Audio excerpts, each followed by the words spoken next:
Good evening, everybody.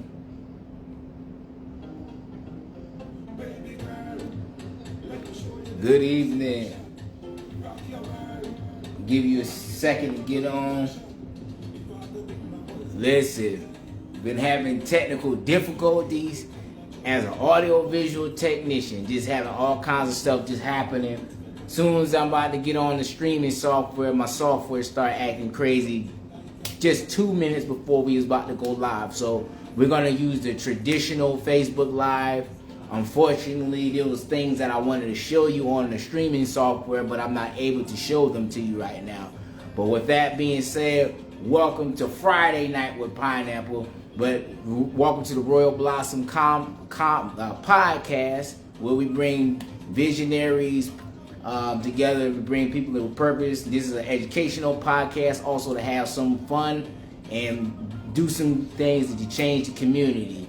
With that being said, listen, I got a few updates about RBC, okay? So the Royal Blossom Company has some packages delivered today, so I'm gonna go Facebook Live with that tomorrow, okay? So I'm gonna go Facebook Live about that tomorrow. So we're gonna have a pre-order launch. So today, this is my birthday weekend, okay? So I want to tell you, I'm doing a special promotion for those that are part of the Royal Blossom community. So I'm doing 40% off.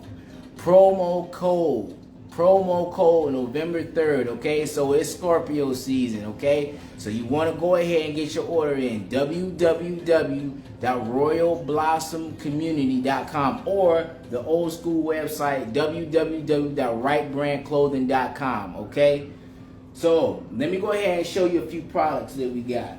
So I got some dad hats here. Got the Passion Red Punch.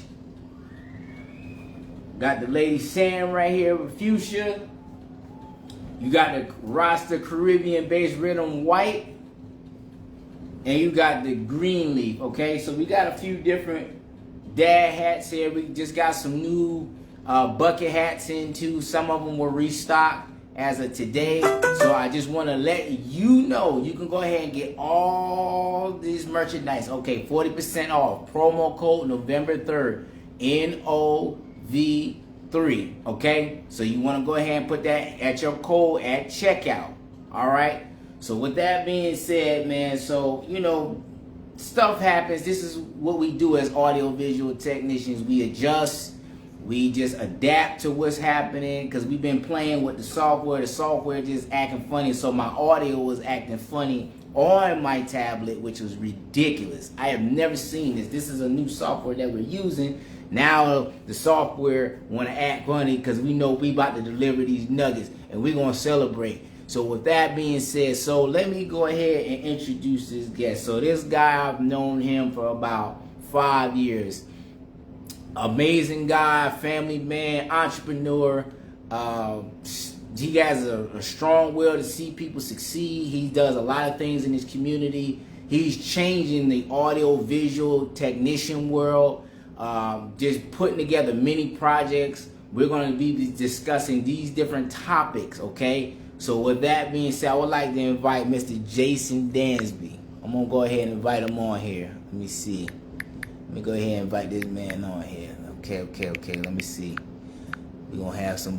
We just having it. Okay. Let me see. Request. Let me see. All right. Give me one moment. Okay. All right. Nah. Okay. Give me one moment. Tryna. All right. Bring him on the camera. Alright, I just sent him an invite. Alright, so with that being said, we're going to give him a few seconds to get on. This is why I typically like to do the software, just on the strength of stuff like this happening. But okay, give me 1 minute.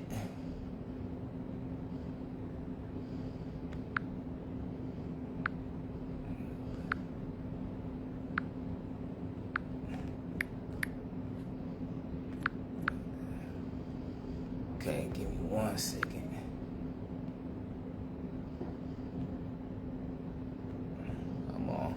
There we go. All right, they should be coming. He should. 1 second. Yeah, man. How everybody doing tonight? Well, I don't see no comments, man. I want y'all to comment and interact with me. What's up, bro? Yo, yo, yo, what's up, man? Man, listen, we good, man. This is Hey, what we. This is the problem. As you see, these are the problems that audio visual technicians deal with. Okay, just want to let you know up front. That's the way we needed to lead tonight. for sure, for sure. Yeah, man, that was crazy, man. I've used the Restream platform before for for live broadcasts, and I've never had that issue. So yeah, that was weird. But we here, man. We here. We here. We gonna adjust. We gonna make this a good. We still gonna make this a Of party. You know, it's course, all of course. good. You know. So yeah, man. Tell the audience a little bit about yourself, where you from, and your position in your company. Yeah, so I'm Jason Dansby. I'm the owner and CEO of Extreme Visions. Um, I'm originally from the Arklatex area, which is Texarkana, Arkansas, um, Texas, Louisiana, um, the four states area. I've been in Florida since 2013, and I've been in business with Extreme Vision since 2019. And I am a full-time project manager for DCE Productions. I'm a full-time father, husband, coach, and as well as running the Extreme Visions business, man. So I wear a lot of hats. Plate stays full a lot, man. But I'm definitely blessed to play as many roles and positions as I do, man, in life here. So Okay. How long have you been in the AV world? I've been in AV since 2009. I got my start. I was living in Little Rock at the time in 2009, and I actually got my start through, I was working for the banquet setup department, slinging chairs and tables, right? Okay. A pretty hard labor manual job. And, just like now, my wheels were turning and thinking, how can I, get in a industry or a field where I can, work a little bit less and not, do so much hard labor. So I was looking at the audio visual industry, and I actually there was a couple guys that worked at the hotel that were that were AV guys, and I would always see these guys, man, walking around, after I'm in the room, and after I get through, setting the room with the tables and chairs and doing that, I would see them come in, lay their cables down, do their thing, and then they would walk out and walk around with their hands in their pockets pretty much the rest of the day. So when I saw that, I was like, man, I need to be doing that. I've always been interested in technology and been tech inclined. So I was like, man, I need to be doing that. And so the rest is history. I got with those guys, and I used to work real closely with them because we would have to coordinate for the events, tables and chairs versus where the AV needs to go and all that. You know how that is.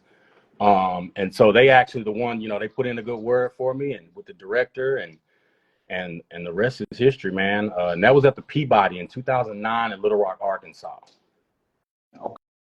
Okay. I didn't know the Peabody was in other locations in America. You just taught me something because when I thought about the Peabody Auditorium, I thought about the one in Daytona Beach. Oh yeah, yeah, yeah, yep, yep, yep. Okay. So they got them across the state. You learn something new every day. Yeah, Okay. man. Yeah, man. Okay. So when you decided to get into the audio visual field, where did you see yourself? Actually, honestly, man, at the time, I couldn't fathom then, as far as I am now in the industry. Then I was just green. I didn't know anything. Really hadn't learned anything, and I didn't get any type of technical training when I came. I basically just came on and just started working as a tech without any training, and I just learned on the job, man. I just spent a lot of hours just at the workplace. I would take extra hours, and then I was the night guy, so I would come in, and work like p.m. to 10 p.m. You know, I really, really started from the bottom, man. And I was a night, got in, and I just learned on the job, man. I got my technical training actually on the job. Okay. Okay. This like the same thing when you was teaching me about the audio visual technician and teaching me just about how to, navigate through different properties, different event setups. Some require more time than others. Some are just small boardroom, executive room. Some of them the whole ballroom. Yeah, You know, yep, and yep, the funny thing is, I'm like, some setup can take you 5-10 minutes. Some this setup will take you about 3-4 days. So that means you'll start preparing for it the week prior. yeah, That's what we used to do when we was at the convention center. So yeah, everybody, if you ain't know, my technical skills come from him. He was the one that taught me how to use the Mackie, the yeah, Yamaha, how to hook up speakers, microphones. I knew how to hook up projectors, but it's more refined. So us as technicians, we have a big job description. It ain't just, setting up the speakers and projectors. We do a lot of different things. So I'll give you a few examples. So we do event setup, we lead people, we'll help the rig team, we'll help with lighting, we'll help with um, stage setup. So that means we all put together stages. We put together the truss. The truss is the long metal pieces that you hit, put in the air that holds the lights. And we also set up with pipe and drape. So yeah, pipe and drape is something that we used to do too. And pipe and drape hard. I ain't gonna lie, boy. Pipe and drape was hard. Pipe and yeah, drape would yeah, make a man out you, boy. It was hell in your yeah, chest. yeah, for sure, man. Pipe and drape, hey, that's the grunt work. That's the grunt work. You know, that's the work that you come on and do when you like just coming on, you just learning basically. Any stage hands that are new and don't really have the skill set to be like a general tech or like an operator, you end up putting up a drape wall. You end up pushing cases off a truck. That's just where you start. But me personally, man, I never want to forget my roots and how I learned and where I came from. And I have a real solid work ethic. I never mind getting my hands dirty. I never mind working. Never mind busting a sweat. I've always been that way. So, I mean, even today, man, I'll go on show sites. It's funny because I'll go on show sites and you see all the gear come in the room, right? And you see guys start popping open cases and pulling out stuff, speakers, guys grabbing speakers, guys grabbing cables, the XLR cable, guys grabbing, SDI cable and going to work. And you look over and the pipe and drape box still full. Ain't nobody touched it, right? Nobody touched it because nobody wants to do that. Nobody wants to do that. But I'm the guy that will be like, hey, I'm the guy that'll go over there and pull the drape out and just start getting it going. You know what I mean? So yeah, man, I never want to forget, my roots, man. And I always try to keep my nose in the grind, man, of that type of thing. So never mind doing drape, man. I still do drape today, man. It's part of it, you know what I mean? Yeah. Yeah. Yeah, I mean, I like it. It's one of the things. The good thing about the pipe and drape is if it ain't nothing to do, they give you something to do for some time. Because it takes you some time to do this pipe and drape. Them drapes is heavy. Oh And then yeah. you got to physically put them on. You got to align them a certain type of way. You got to match it up. It takes some time to do it, but at the same time, you get to have conversations. You definitely get to listen and learn how things are set up. You get to listen to the team.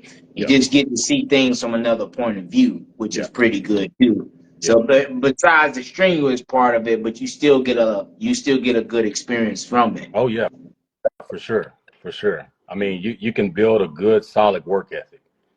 If you ain't scared to bust a sweat and get your hands dirty, you can definitely build a solid work ethic foundation there. Right. Yeah. That sounds good. So let me ask you another question. Why do you think AV techs are so valuable in the audio visual world? Um, well, because when you put on these productions, man, especially if you have more than one entity, like, and when I say entity, I mean like, you'll have like the grand general session that'll be like in the main big ballroom, and Yep. then you'll have what they call breakout rooms, right? So you'll have the big ballroom general session, and then you'll have, down the hall around the corner, you may have these little small breakout rooms that require general technicians. And they're smaller setups than the general session, but those rooms usually require a tech that has a pretty good solid general tech foundation, or general tech knowledge, to be able to not only set those rooms up, but once they're set up, be client interfacing, be able to get in front of the client, make sure everything works. If there's any troubleshooting that needs to be done, you definitely want to make sure that you have a good, solid general tech that has a wide range of knowledge of equipment in that room, just in case something goes south, which we know it can with this equipment and stuff, right? So that's why AV techs are important, man. That's why general AV techs are important in the AV world and on these big show sites.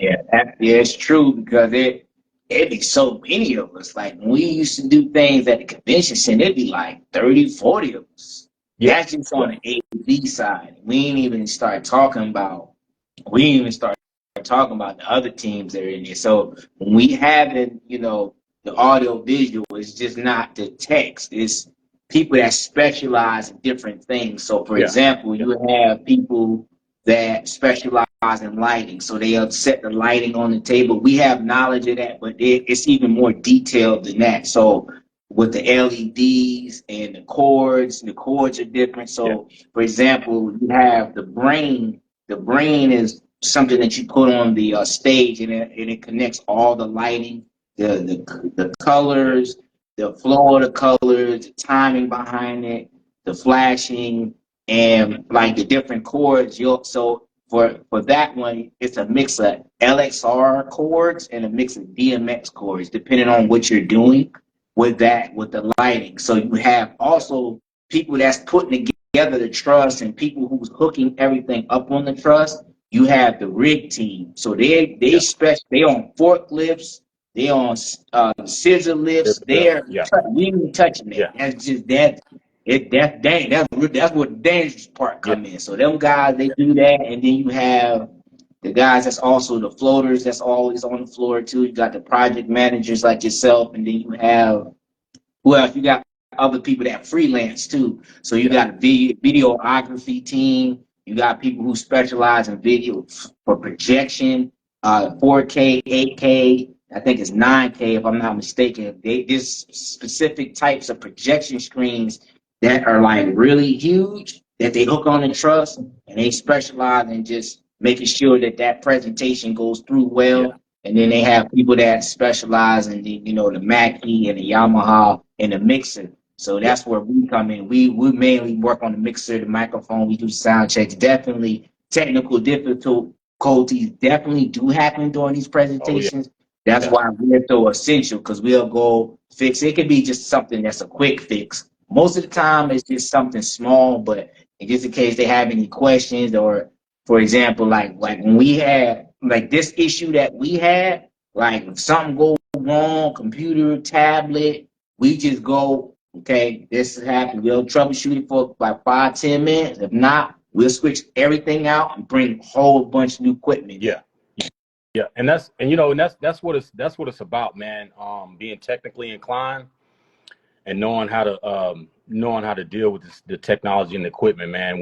I mean, especially if you have a production, some type of production, or you got a start time, uh, you can troubleshoot things, and there's certain recourses you go through to try to fix things. But if you're approaching that deadline or that time, you know, you have to be able to pivot quick. And that's what I've been good at most of my career. And that's why I moved up really quickly, because I'm good at not only, the social dynamics of managing crews, but also being able to think fast, right? And being able to pivot to something else just to get things going. You got to be able to have that ability, man, in this industry, in this business. Got to be able Yeah, to that's have true. that. Yeah, it's true. You have to like and very quickly, especially when you got multi-million-dollar clients. You got clients that like if the bigger the room, the bigger the show usually is, and Yeah, you got to be able to problem solve quickly. yeah, So you can't be like trying to figure out like sometimes you may not have maybe you might even be understaffed. You might not have a manager around. You got to be able to figure it out like yeah, quickly. And problem solve quickly because time is money, and these people, whatever presentation is on, these people, all they know is they pay their money. Stuff need to get done efficiently, and I fully agree. You gotta be. This is something that's fast paced. Sometimes yeah, it can be slow yeah, paced, but you just gotta understand, like with the bigger shows, you have to really just you gotta be on top of it. yeah, Yeah, yeah, yeah. And you have some clients, man. You have some clients that are pretty hard nosed, and they'll, you'll be in the process of troubleshooting and trying to figure things out, and they'll literally be standing on top of you, like, all right, come on, like, what's going on? Like, are we ready? Like, literally looking at the, you know what I mean? Like, and it's like they don't get it. I mean, I get both sides of it, right? Because I get it from a client aspect, right? You hire a company to do to execute a certain production or do a certain thing for them, right? It doesn't matter what the problem is. All they want is the execution. Um, and I get that. I get that because they paying customers. And then you have some clients that are really, really patient and that'll really work with you through those trial and errors and that troubleshooting process. And I've dealt with both. That's why I'm so versatile in this industry. And that's why I've been in it as long as I have, and I have a good rapport and a good reputation especially with clients. It's because I'm just good at that type of thing. Dealing with both types of clients. I'm really, really good at that. So right. Yeah, I seen him in action. He ain't lying. He's telling the truth. He done saw some issues with a couple of big companies that came to the convention center in the ballrooms. Man, the ballrooms weren't that bad. It was the top floor where that hard floor was, like the very top of the convention center. Oh my God, the exhibitor hall. yeah, That's the ball game right yeah, there. Boy, yeah, it would take me a week oh to go through that. yeah, oh And yeah, here's the thing. See, what my problem is when the clients don't have grace. Here's my problem with that. When they bring in their own equipment. So, for example, I know he just went out. So when they bring in their own equipment um as a company, and we're trying to troubleshoot what they got going on. Okay. So for what he was talking about, they'll stand right over here. You ain't even touch. Look, you got your iPad. Something wrong with the projection. You got the iPad in your phone.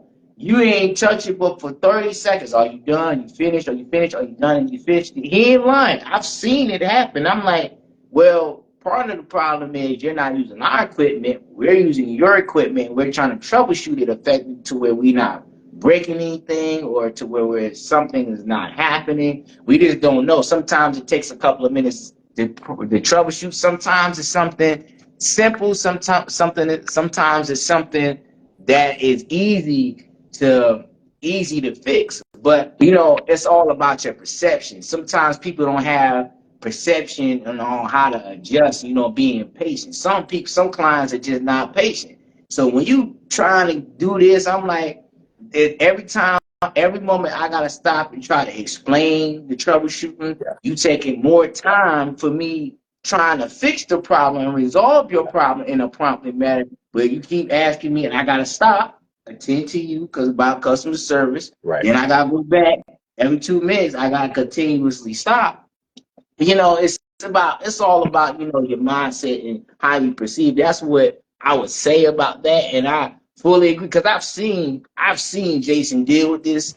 I sit there, I'm like, do I say something, or like it's just like I'm just patient. I'm like, okay, I understand. I got patience. He got patience, but it's just like you just got. Sometimes you just gotta bite the bullet and take it as a grain of salt Yeah. because they got so much money on the Yeah. line, especially if they're doing like some type of business deal. So I Yeah. get it. So, but still, Yeah. though, I mean, Yeah. you know. But the funny thing is, what I was telling them before you cut out is the problem is like we're using their equipment and we're trying to troubleshoot their equipment. Yeah. Yep. I'm confused. Yeah. Yeah. Yeah, yeah, I mean, that's always going to be a thing too, man, because, clients, they pay all this money and they expect a certain result and they expect you to execute. And, some clients, when you don't execute when you're supposed to, they can get a little uneasy, but it's all about just patience and knowing how to deal with that, knowing how to communicate with the client in a way to where you get them to be patient, but also let them know, hey, this is a process. This is something that we just have to do right now. And, the execution will come. You just got to be patient with me until we get there. So yeah, that's always going to be a thing with clients. It's expected in this business, in this industry. It's just something you deal with. Okay. Yeah. So let me ask you. I know I talked briefly about the different, positions. You got the lighting, you got the stage. So how do people start freelancing with that? So how do they get into those industries like when in the AV world? So how would you go about trying to be in one of those specific fields? Freelance, man, is kind of, I wouldn't say it's like a hidden gem or a hidden world, but it's definitely something that's not on the forefront. You know what I mean? Like you can't just go online, in a job search on Indeed and find freelance audio visual. Most of the time it's about who you know. It's about who you know. If you don't have any experience at all, and then you go on one of those job searching platforms like Indeed or somewhere, and you try to apply for that job, you getting a job with a major AV company with no experience is usually a roll of the dice, right? Um, However, if you know somebody, um, it's a lot easier. It's a lot easier to get in the game. But I mean, you yeah, it's just about it's about who you know. It's about who you know, really. Wow. Okay. Yeah, that makes sense because it seemed like a lot of those guys they got a lot of experience, especially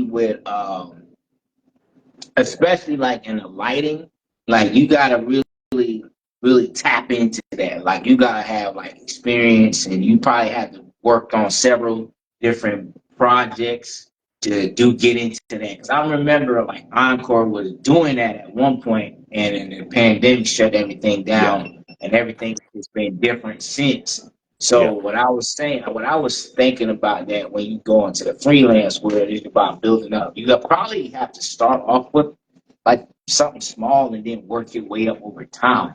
It looks like the people who freelance have been doing it for like at least minimum of 3 to 7 years, somewhere around there. yeah, yeah, yeah. So when you first start freelancing, you get what we call the grunt work, right? You get the pipe and drape. You get the pushing I've been cases, pushing cases. Yeah, you get the pipe and drape. You get the pushing the cases off the truck. Um, you get setting up like scenic, like big scenic pieces, the big furniture, loading and unloading that stuff. That's what we call the grunt work, right? That's the what we call stage hand. That's a stage hand position. I need somebody to unload the truck. I need somebody to push boxes to the ballroom. I need somebody to set pipe and drape. I need somebody to set scenic pieces. That's going to be a stage hand. That's the grunt work. That's the work that the experienced general technicians really don't want to fool with. You know what I mean? Um, like I said, I do it all, man. I don't, even to this day, you can ask pretty much anybody that knows me in the industry, and they'll tell you that I don't mind doing the work even now that a lot of guys won't do. You know what I mean? I actually enjoy unloading the truck. I actually enjoy, getting the pipe and drape going, and getting guys to buy into that, and executing that. It's just, and that helps me in the industry on show sites. You know, you want people in the industry to know you as having a solid work ethic, because otherwise you ain't gonna make no money, and people ain't gonna want to work with you. You know what I mean? And you're gonna develop it's a possibility you could develop a bad rapport from that. You know, when you dodge and, oh, I don't do that. Oh, I don't touch pipe and drape. Oh, I can't sweat. I can't push boxes off the truck. That type of thing, man. When you got guys that have that type of attitude, it can make it tough. It can make it tough for them to find work. So. Yeah, that's true, man. We gotta, be willing to do that type of stuff, and especially if you're trying to get into leadership, being able to jump on, and help the crew. As a lot of people just want to be the boss, just to give orders, but not show how the things is ran. Because it's the difference between being a boss and being a leader. Being Most a people want to right. just be the boss, But at the end of the day, you gotta be able to be willing to still do those things. So even if you are at that position, you still gotta be willing to do that. Yeah. Most people, they don't understand that, like with any Right. industry, But I mean, it's like all the unloading, all the paving drape, all that stuff is really not that bad. It No, ain't that bad. I it's mean, not. it's jobs that are way worse than that. Right. You got jobs out here. Like when I was, when you hired me, and I told you what was going on with me. I was outside at 90 degrees digging ditches Yeah. for Yeah. $40-$50 a day, eight Oh yeah. hours. You know what I'm saying? Day labor. Yeah. This is way better. I'm in and out of AC. I'm setting up. I'm not lifting that much stuff. I'm lifting not lifting heavy stuff, but some of the stuff is heavy, but it's not ongoing labor intensive. Yeah. So it's Yeah. probably lifting maybe 40, 50 pounds occasionally, but you're going to just be moving around a lot. So Yeah. I mean, you gotta take it for a grain of salt and keep it moving. Yeah. Yeah. And I think that's one key thing about being a good leader, not just a good leader, being a great leader, is that you got to be willing to get in the trenches with your guys, man. Um, a guy is gonna respect you more when you're willing to get in and work beside him, instead of you sitting back and delegating, right? 'Cause I've never been a delegator.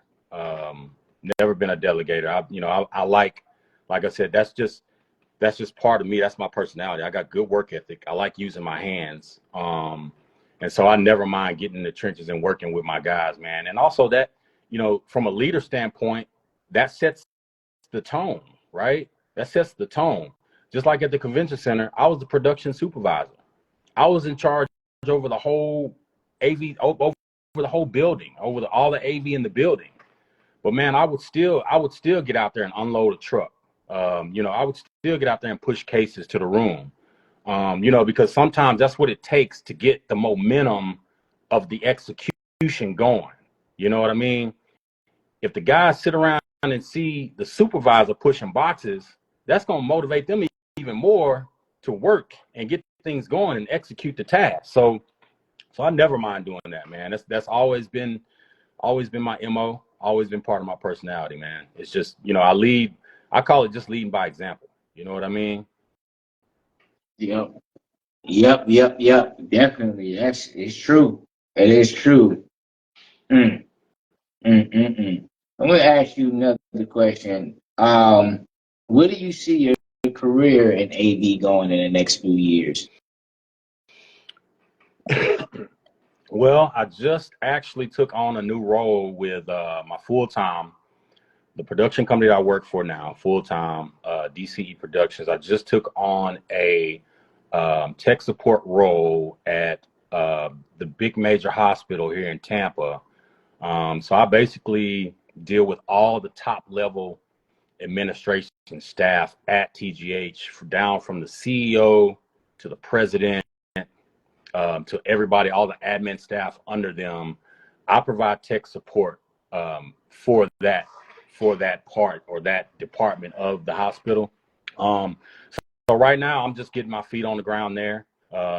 Just making my face known with all the staff, showing my skill set and what I can do as far as a technician, showing my professionalism, and just trying to get my legs under me there at TGH, and so I can fill that role and be a real strong asset there for DCE. So that's what I'm focused on now. And then moving forward in the future, not only trying to get stronger there in that tech support role, but also seeing how I can maybe shape or bring on new ideas or new aspects of what we do there in the tech support realm. Okay. Okay. So can you tell the audience what was going on with AV and the AV world prior to the pandemic and post pandemic? Yeah, sure. So before the pandemic, I mean, bro, at the convention center, we was rolling. We was rolling. I got there in 2016, and honestly, when I got there, man, I took a look at the property, I took a look at the operation, and mind you, I had come from Sarasota, being a general technician in Sarasota at a Ritz-Carlton property, which is not, it wasn't anything substantial compared to the convention center, right? Hotel AV versus convention center AV is just different. The convention center is just a different animal, man. I mean, you got more square footage, more space, more breakout rooms, bigger ballrooms, more equipment to deal with. So when I got there in 2016, man, honestly, I wasn't sure of myself. I was not sure of myself in that role. And that was a critical time for me because the company that I was working for, which was AVI SPL at the Ritz-Carlton, Encore bought AVI SPL, right? So once that happened, the contract was up at the Ritz, and it was just different, man. Like you talking about a pivot, I had to really pivot because I was living in Bradenton. Me and my wife and just my one daughter at the time, we was living in Bradenton. So I actually commuted from Bradenton to Tampa every day for like 4 months, right? The commute, and I just wasn't sure of myself in that role because it was just this massive operation that I didn't have experience in. But one thing I can say is that what I did was I just stayed motivated, and I used my work ethic. And when I got to the convention center, man, I just dove in. I was confident, and I just dove in, and I put the time and the effort and work ethic in it. And I really started to develop the skill set that I needed to be solid there at the convention center. I got there in 2016. 2017, we held the college football championship there. So I got to experience all the cool functions and cool, aspects of that event, which I had never before in my life. So that was fun. I did a major Tony Robbins production. At one point, Tony Robbins is a huge entrepreneurial motivational speaker. We did a couple of those events. I'm just trying to think of the real the real big ones we did there. It was a lot of them, man. I mean, everything from the boat shows to the Suffolk military show, you know, with all the exhibits up on the exhibit floor, you know, and what was different about my role there is I quickly realized that I needed to spend less time on the floor and more time at my desk, you know, because I would have to plan, basically shape and plan events that were coming. You know, if we was doing one big event, I may have 2 or 3 more huge events coming that I got to plan labor for. I got to plan gear for. I got to get the timing schedule right. So I had to spend a lot more time at my desk, man, which I didn't really like. But that was just part of the role and something different that I had to do there, to make sure that we executed and we were a good team, and then keep clients happy. Okay. Okay. So when you was talking about, the AV companies buying each other out. So what are some of the AV companies that are major in America right now? Well, you got Encore Freeman, which I think Freeman actually bought Encore. I think they're like one. I think they're like one entity now. They used to be two. They used to be separate, but I think they merged. I think Freeman was bigger than Encore, so I think Freeman bought Encore. Well, no, actually PSAV bought Encore. I think Freeman is its own entity, but you got Freeman AV. Of course, you got PSAV, which is now they're nationwide. They're now Encore. Just, PSAV with the Encore sticker on it, pretty much. Pretty much. You got PRG, which is more of PRG is more of a gear rental company. Okay. They have a lot of gear that you can pick up and rent from them. I think they actually do dabble in like full on production too. I think they got some labor crews and stuff that they're able to send out and do some stuff.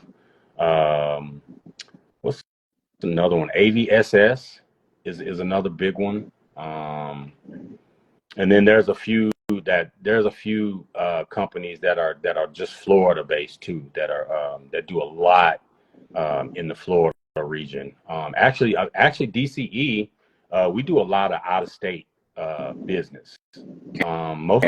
Most of our revenue, most of our shows and productions come from out of state clients. We do shows and stuff all over the country, as well as in Florida. So you got a few companies out there, man, that are nationwide, and then you got a few that are just Florida based. But yeah, it's vast, man. You can pretty much find, resemblance of some type of production company anywhere you go, pretty much. Okay. Okay, cool. Yeah, I was curious about that too. I know when I was, we was working in Encore and things, and I saw when PSAV bought Encore, we Yeah. was very concerned about that because unfortunately they haven't had the best reputation. No, they haven't. I don't No, know, they haven't. and we've did some business with them, and boy, that system is just they are Yeah. all over the place. That's just bad. Yeah. Yeah. Encore never Encore organized, boom, boom, boom, doing boom. We doing this, we doing this. This is how we gonna present. This is crew. These are the people that we come up. We need freelancers. We're gonna bring them in. And Yeah. PSA we ain't do none of that. Yeah, yeah. Yeah. PSAV, man, most guys that work there, most technicians, man, I mean, they're a nationwide company. So you really just a number, you know what I mean? And in some regions, they treat you that way. I believe familiar, especially when you look at different venues and different like hotels, convention centers, these different venues, when you look at them having a contract relationship with an audiovisual company, you want to base that relationship off familiarity. Familiarity. Yes, Yes, sir. yes. You want to base that relationship off that, which means you want to have familiar faces in that place most of the time, right? You want to have the same people, same AV techs coming in and out. Because that just sets the tone with clients. It sets the tone with staff there. Staff is very aware of uh, the tech's capabilities. They may know the techs personally because they work with them every day because the tech is there every day. So I think that's important. With having very familiar faces in a contract situation, as far as with an audiovisual company and different venues. And that's one thing that PSAV, they're just not good at, man. They're not good at having familiar faces around. I know the convention center, after PSAV took over, you just had different faces in there, man. Different faces pretty much every day. You didn't know one guy from the next. You know what I mean? So you definitely wasn't sure about the product you're going to get. You know what I mean? You get, old Bob that's there every day. He's a familiar guy. He's familiar with the staff. The clients know him. You know, so they pretty much know what they're gonna get from Bob. You know what I mean?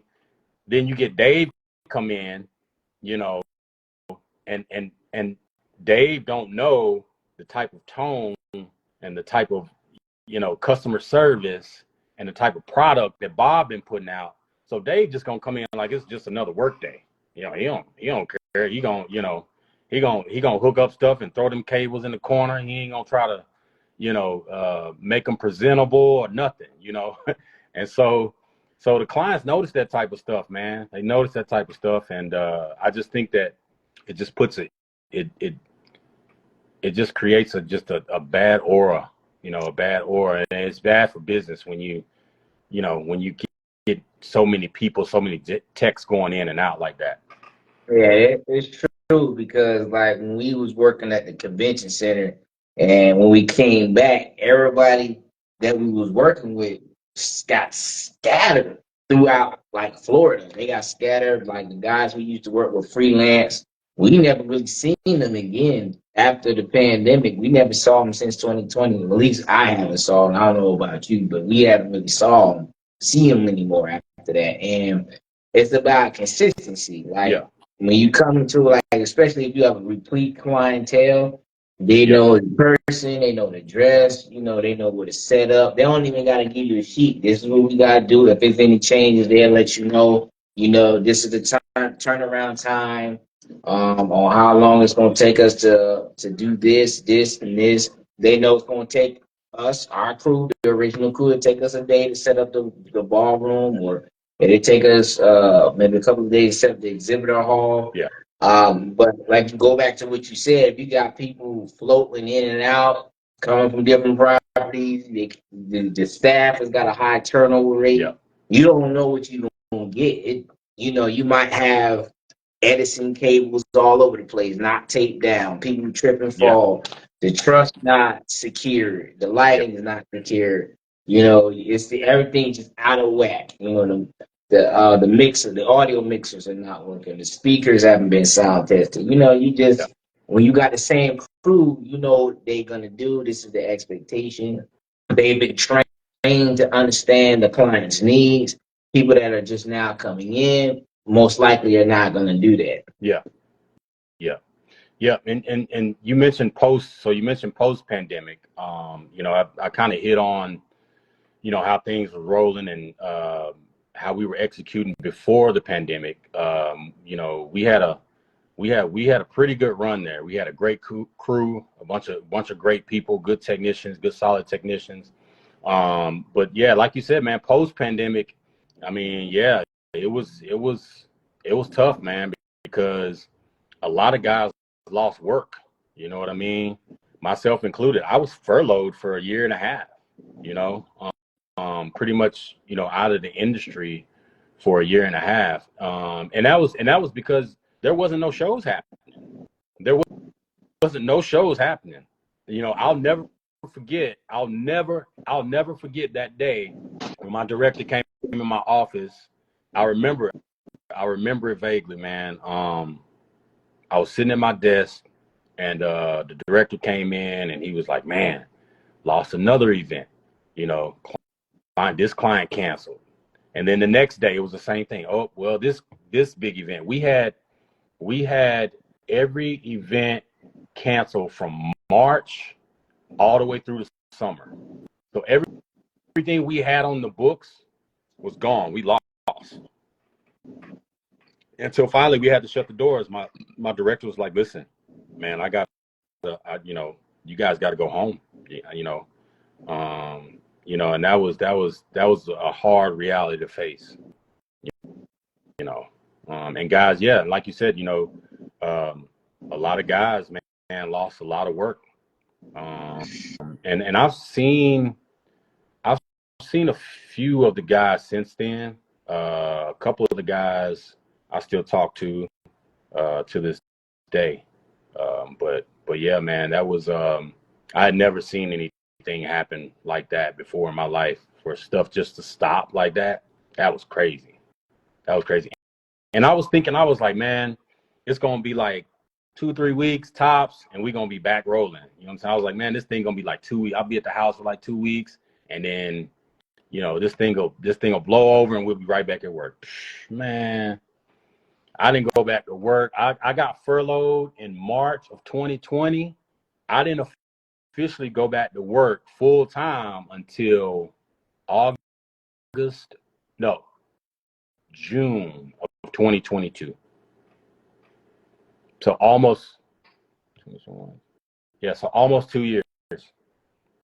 And the pandemic was still kicking in 2022. Yep. It was still heavy. Yep. I was furloughed for like a year and a half, man. But I took that time to put more into my business. And you know, speaking of my business, as you can see, I got my brand on here. It's Extreme Visions, got the EX, and also let me spin around for y'all here. It's got the logo on the back right there. Can you see that there? Yeah, so that's my logo, and this is actually the apparel that I wear when I'm on site with clients. And I started in 2019, right before the pandemic. You know, and I talked about this. I procrastinated. Let me tell you something. You know, everybody has certain flaws when it comes to business, right? Some people procrastinate. You know, some people, you know, just have their different nuances when it comes to business. And I was a procrastinator, man. I talked about this and talked about starting a business for some years. And then I'll never forget, in 2019, I had one of the riggers. Her name's Christine. Sweet lady. She had a friend. She had a friend that her husband was sick, and her husband owned an audiovisual company, and he just couldn't. He was so sick that he just couldn't run the company anymore. So they ended up selling all of his gear. And so she came to me one day, and she was like, "Hey, you know anybody looking for a couple projectors? You know, a friend of mine, her husband is real sick, and he has an AV company, and he just can't run the company anymore because he just went downhill." And I said to myself, okay, this is it. It's time to start. It's time to start, because, you know, before then I would talk about it and have this big idea in my head of what I was going to do. And, you know, and I knew what it took, and I just, you know, always made excuses. I knew I needed to start to spend money, start to invest. And I just never did take that step. But when Christine came to me that day, I said, this is the day. This is the day I'm going to start. And she had 2 projectors, almost brand new, actually. I still got those two projectors to this day. They still work beautifully. Two like 4K projectors, breakout projectors. And actually 4,500 lumen. But yeah, man, I bought those projectors from her at like 300 a piece. I went and looked them up. They was both valued at like $800. So I got a deal on some great projectors, and that's how I got my start, man. And that was in 2019. I've been in business since then, and ever since I took that first step, things have just been, I've been buying more equipment, buying more, adding to my inventory. I've had more clients inquire. I picked up a little bit more business. So what I will say in my experience in business, man, it's just about starting, just start. You got to start somewhere. It don't matter if it's a small start, just start. Because if you don't ever start, if you don't ever take that first step, and put some action into it, you just gonna talk about what you're gonna do forever. And that's not gonna get you to where you can get on the path to build any type of business or have any type of success. You got to start.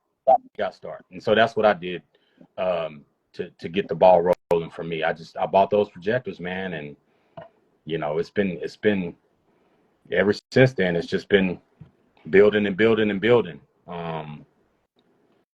Yeah. So yeah, that's how I got my start, man.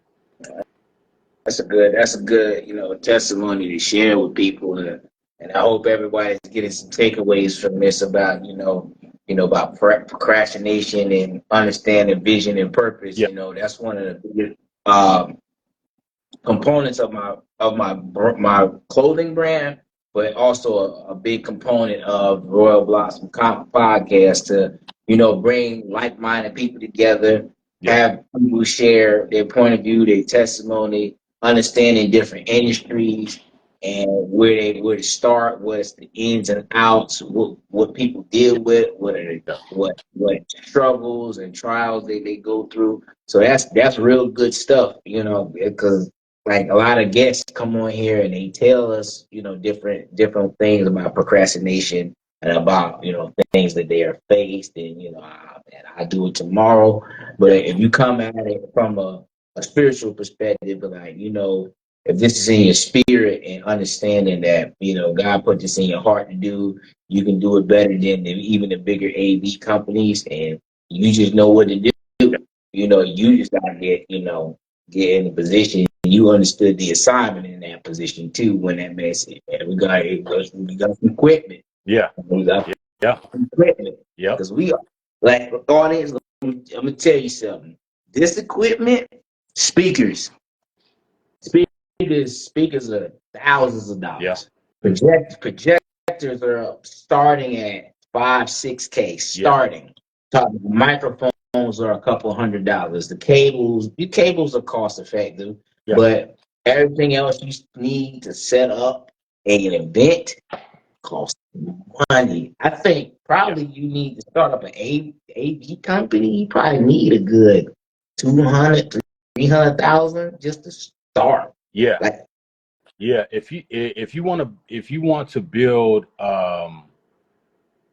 something that, a company that's gonna be able to handle those real large productions, those real large shows, then yeah, you're gonna need to drop some money. But I will say that, it's okay to start small too. You know what I mean? Yep. Because a lot of companies start that way. You know what I mean? I know a couple guys that started out of the trunk of their car, started, just from that little piece of gear that they bought and just been building. I know a couple guys, actually, Jay Thor, remember we used to get gear and stuff from Jay Thor, right? Yep. Jay Thor started from his garage, started from his garage, and now he's got a massive, large square footage building over in Largo, and he's got a number of employees, and he's got a full working company now. And we ain't talking about no 10 plus years. I mean, he started, and I think he bought that warehouse. I think he bought that warehouse over there in Largo after like 6, 7 years or something like that. It didn't take him long. So that just goes to show, man, if you got a dream and you got a vision and you got some motivation, you know, and you got some will, and you're willing to go through the hard, because it's gonna be hard. It's gonna be hard. Then you can definitely make it happen. I mean, it's possible. You know, J Thor is a prime example. You know, and I kind of look at companies like that, you know, versus myself, versus my company, and I kind of mirror that and let that be my motivation. You know what I mean? Well, I mean, he did it. I can do it. You know. So yeah, it's. I don't want to discourage anybody. You definitely can. You definitely don't. You know, absolutely have to have. I mean, it helps. Don't get me wrong. It helps to have to have a large lump sum of capital to just throw into gear or into a building or something. But you definitely can get a start by just building, man, just building and building and building. And that's what I'm doing, you know, and I'm not stopping, man. I'm not stopping. My ultimate goal is to have a full warehouse rental house in Tampa. Because what I quickly realized that in this market in Tampa, there's no rental houses, right? If you remember, we would have to outsource from like Orlando and like places out of town to be able to get the proper equipment that we needed to execute these shows. There's no full-on rental house here in Tampa. Yeah.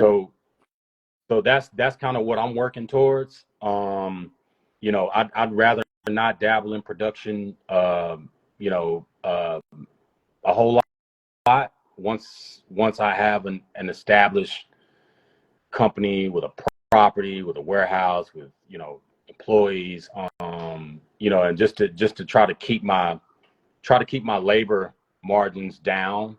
I just want to be a full-on warehouse, man, to where I can just have a warehouse full of gear, and I can just have a couple guys in there working every day and pushing gear out and pulling gear in.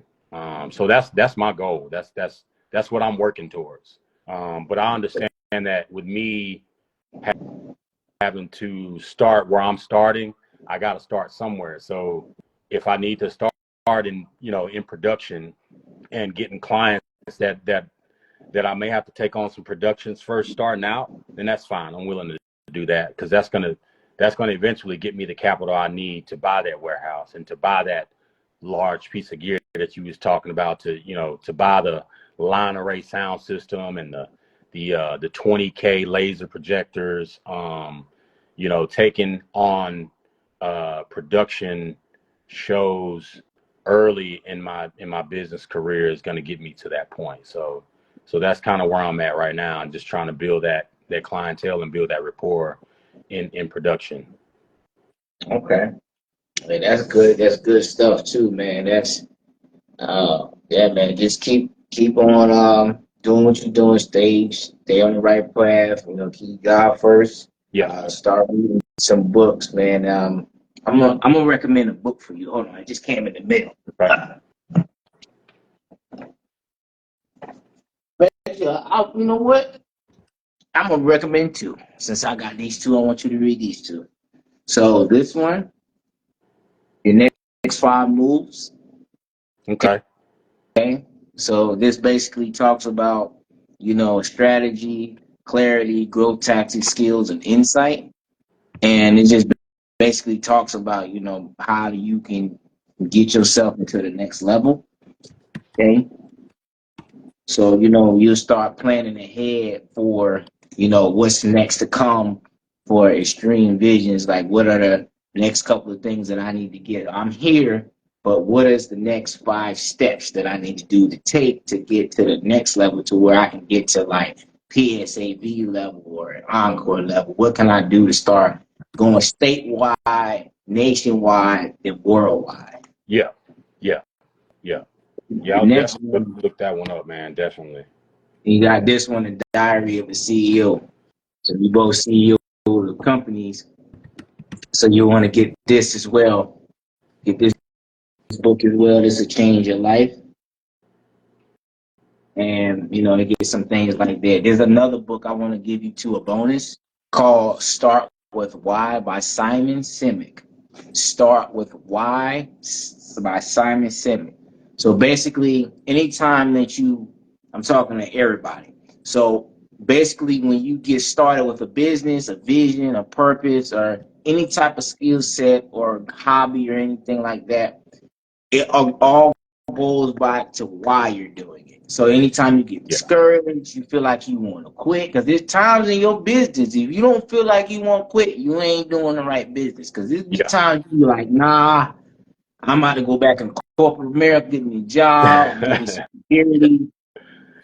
That means you're on the right path, because the moment that you feel like you're going to quit is when you're going to get your breakthrough. Yeah. And understanding, you'll go back to your base, because your why is your rod and staff that comforts Yeah. you. That's the thing, that's the motivational force that keeps you going every day, even when you days that you ain't gonna want to get out of bed. There's days that you ain't gonna want to do what you say you're gonna do. There's clients that you may not have to Yeah. service.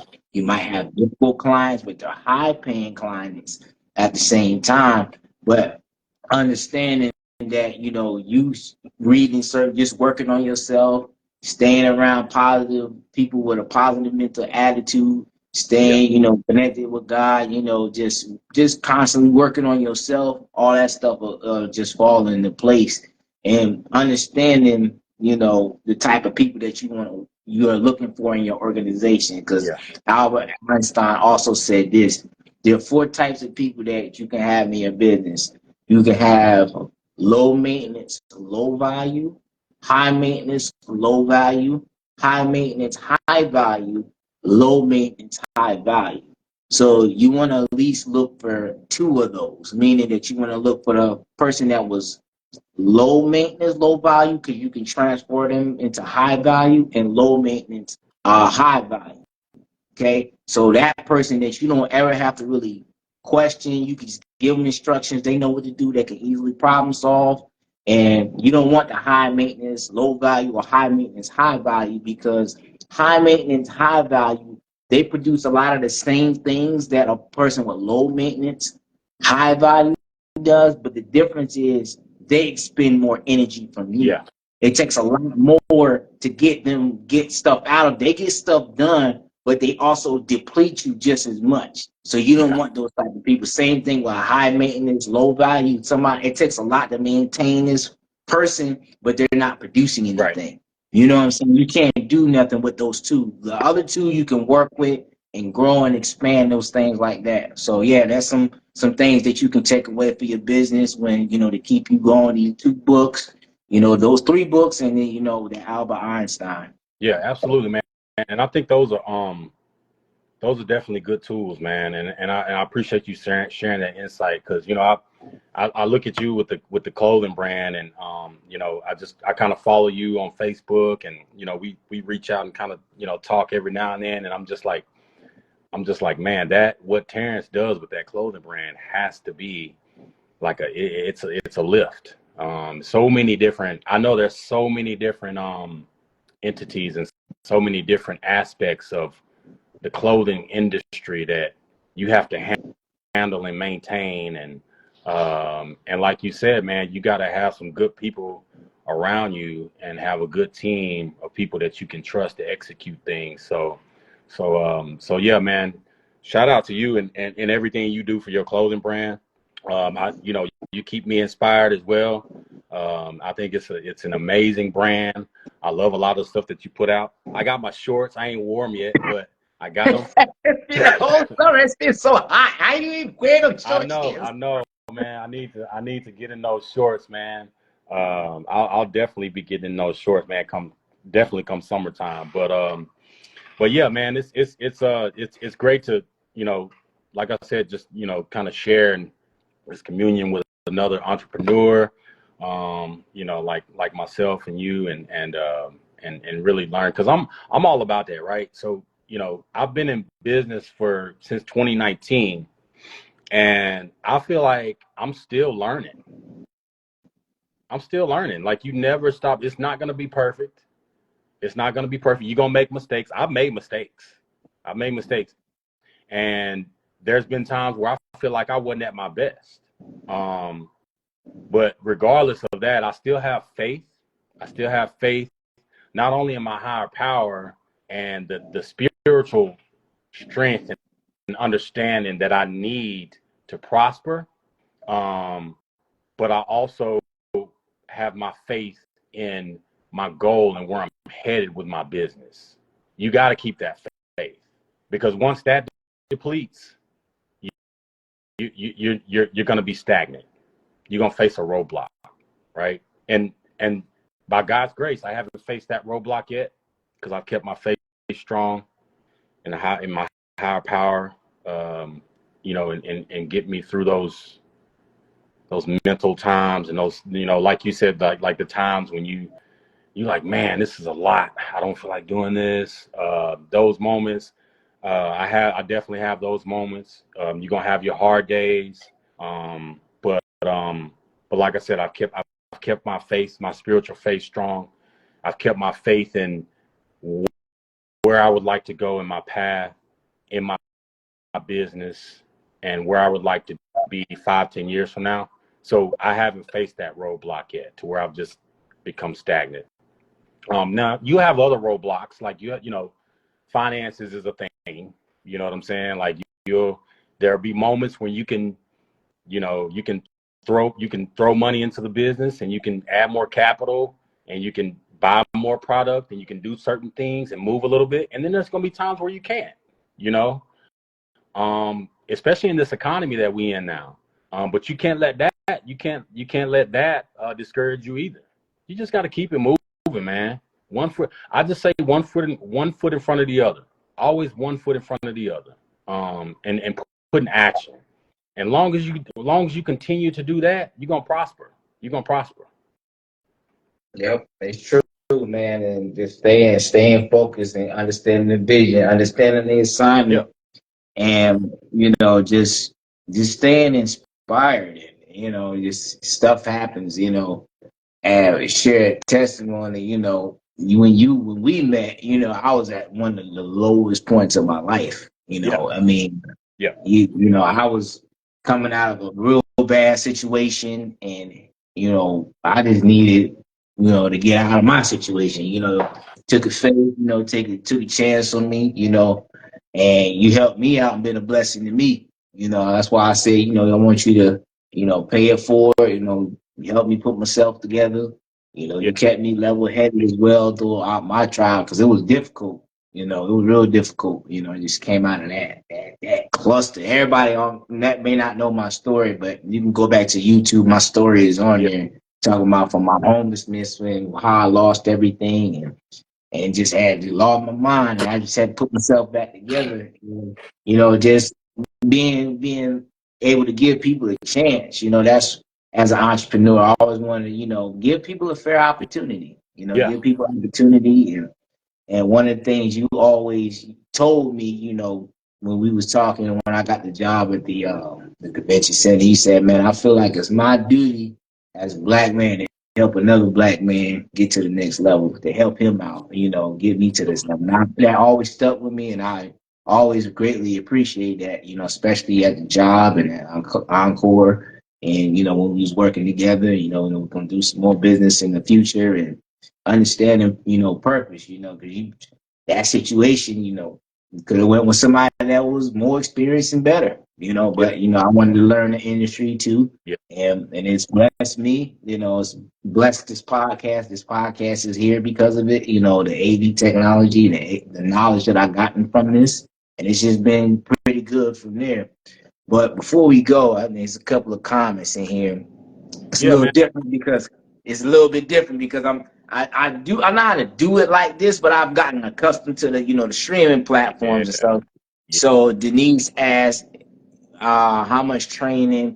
It's I mean, it really depends. We've answered that, but if you go back and put the replay, The training is basically you start off as basic stuff. You start off with unloading trucks, putting things together, pipe and drape is the main thing, and a few other things. And this Yeah, you'll be just watching people. yeah, So and real quick, let me just highlight on that, and just when you start in that basic, that entry level, right? Please forgive me, my dog, he must hear somebody at the door, so he's going crazy right now. But that entry level, so you can make anywhere from 250 a day, which is 25 an hour. It's always a standard 10-hour day. So any production you go on, if you're green and you're new and you're a freelancer, just expect to work 10 hours, right? So a standard 10-hour day, you can charge what they call a day rate. A day rate can be anywhere from uh, for entry level, it can be anywhere from 250 to anywhere from 250 to like 375, right? For entry level.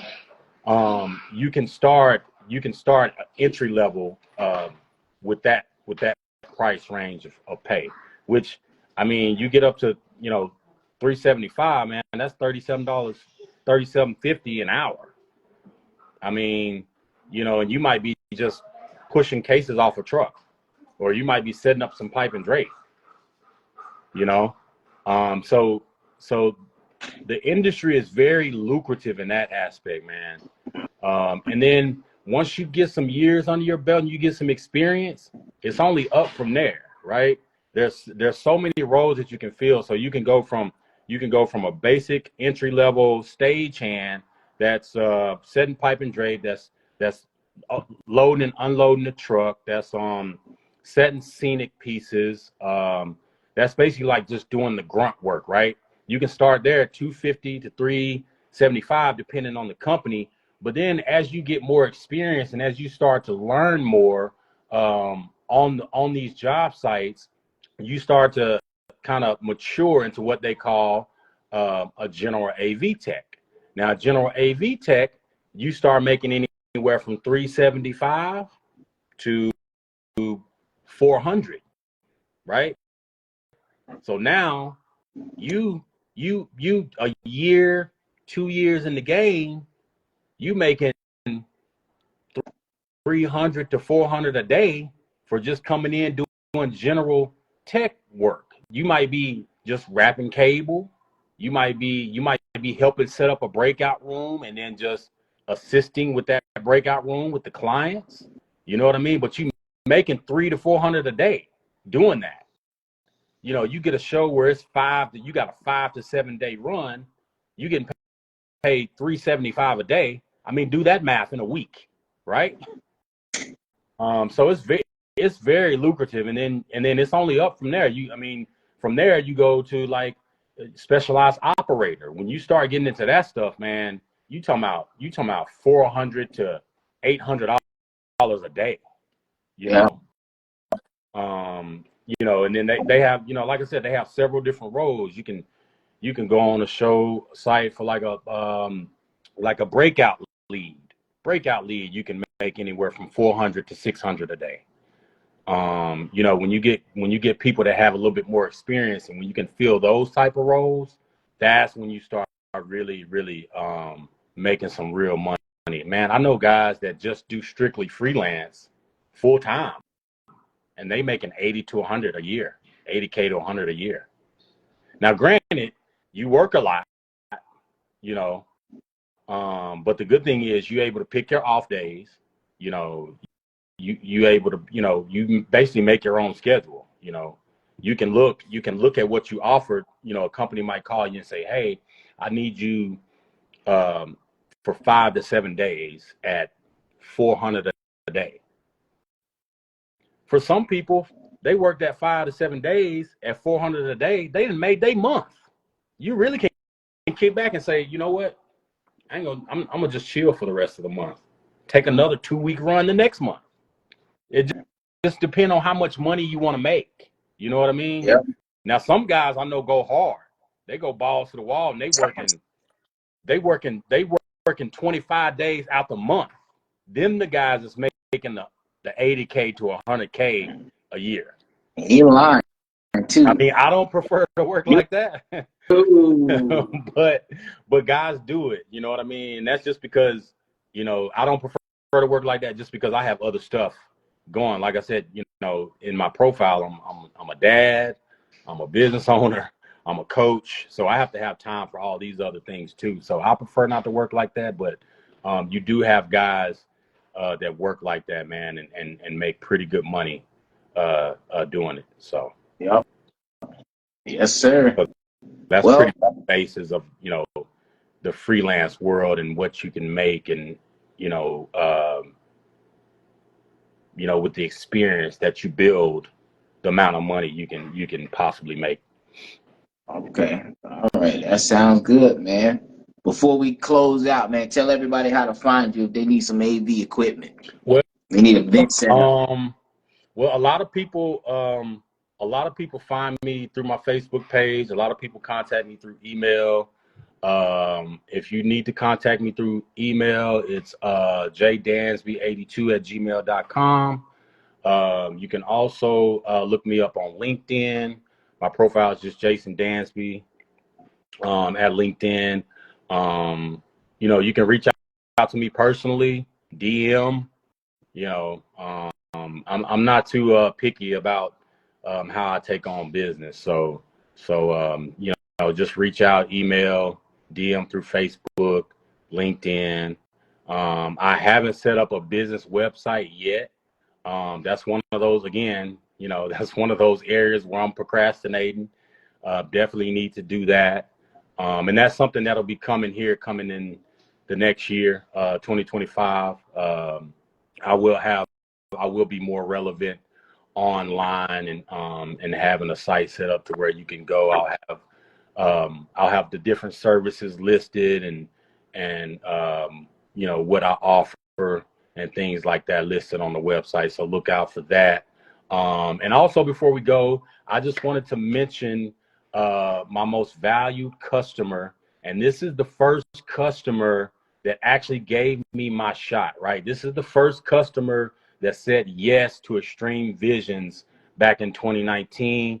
And that's Brandon Lee at Vigilant MMA. Brandon Lee is a big time fight promoter around the Tampa Bay and surrounding areas. I've been working with him since 2019. He keeps me very busy. Like I said, one of my most valued clients and customers. And you can go on his website is vigilantmma.com. It's VIGILANT vigilant.com. I suggest you go on there. If you're in the area, if you're in the Tampa Bay, St. Pete, Clearwater, Fort Myers, Bradenton, Sarasota, Tallahassee, Jacksonville, anywhere within a few hours of the Tampa Bay area, I suggest you go on to the Vigilant website and just check out the type of fight promotions that he puts on. Man, he puts on some great MMA, jiu-jitsu, boxing, kickboxing bouts here in the area. And you know, I will say that I wouldn't have made the footprint that I have made with my business and my platform without Vigilant and Brandon Lee. So definitely want to give a shout out to him. And this is some of his apparel that you'll see. Let me show you the logo first. So this is his logo. I don't know if y'all can see that, but let me back up a little bit. Vigilant MMA. It's got some of the gems. This is one of the gems, Team Reaper gem on the back. Yeah. And this is some of the apparel. I actually wear this apparel when I go on show site. When I'm on Vigilant show site, I'll either wear this. I kind of alternate it because I like to promote him as well. So, you know, one event I might represent his brand. And then the next event I might, you know, represent Extreme Visions. But he's been, I've been very fortunate to be able to have him as a client and be on his platform and in the midst of his customers and all his, you know, the fans that follow Vigilant. I've been very lucky and fortunate to be able to also promote my brand as well. Here's another kind of apparel and that he has that I'll wear on show site. But yeah, man, vigilant MMA, man. I'm booked up with him the rest of this year and going into 2025. So looking forward to some great stuff, and he's growing and getting bigger as well.